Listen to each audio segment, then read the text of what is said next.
Dr. George B. Wicks, an American drama.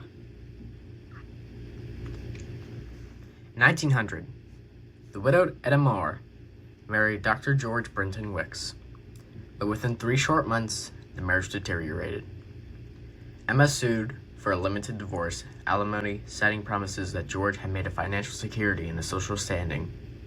She claimed that he boasted an income of $30,000 a year, a fortune at the time, and wanted a wife to help him ascend socially.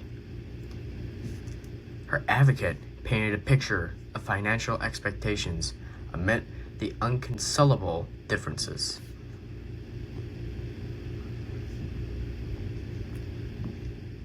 Two days after the wedding, the couple boarded an ocean liner, St. Paul, for their honeymoon, but the voyage became a turning point. George's demeanor changed abruptly. He stopped speaking to Emma, avoided meals, and refused to be seen with her. Passengers whispered. Emma despaired. Headline overcast. Cast off honeymoon. The papers ran full of questions.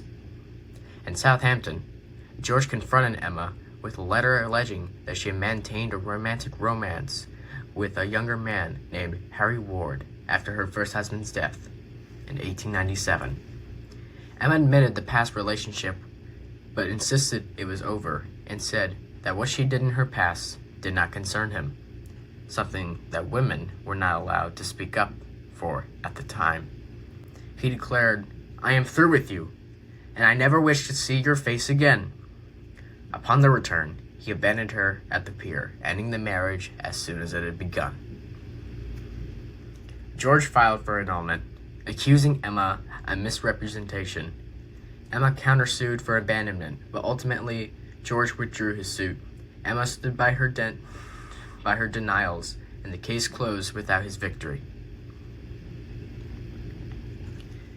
Dr. Wicks had previously been married to Jeanette Vernon, who had passed away in 1897. Together, they had one child, Edward Blaine, who would follow in his father's footsteps and also become a physician.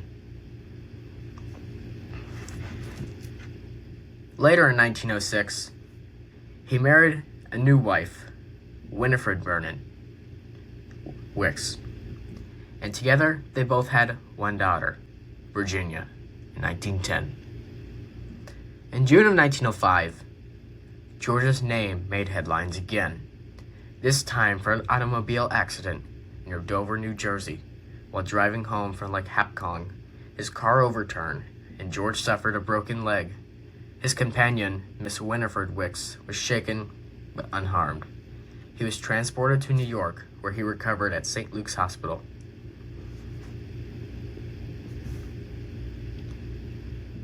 Despite his tumultuous private life, Dr. George Wicks built a thriving medical practice, operating in Pittsburgh and New York.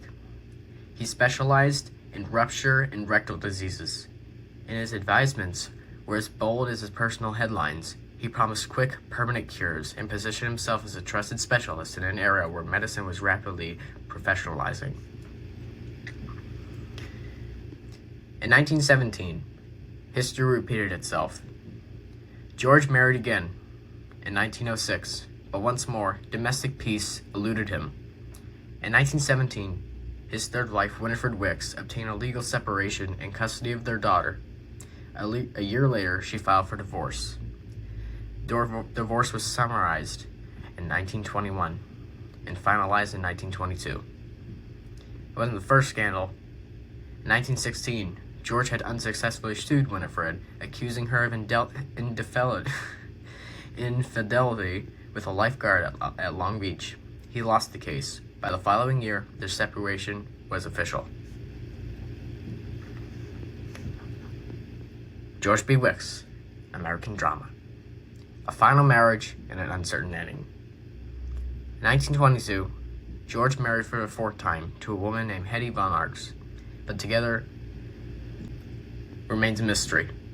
After their marriage, little is known about Heidi, and her fate after George's death is unrecorded in surviving public documents. The end of a tumultuous life. In 1923, after a long illness, George Brinton McKellen Wicks died at the age of 58. His life spanned the Civil War's aftermath to the dawn of the Jazz Age, a lifetime marked by professional success, romantic scandal, and courtroom battles played out in the press. On April 27, 1900, during his short second marriage to Emma, when she asked him about his indifferences to her, he then replied, "I do not love you anymore." Of course, Emma was devastated. She wanted to feel as much love and affection for him as she possibly could.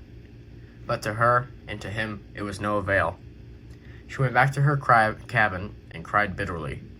She felt like her new husband was a complete stranger to her the whole time. While her children stayed in New York with their new stepbrother, there was a new breakup going on overseas. You could probably say her affections were not returned.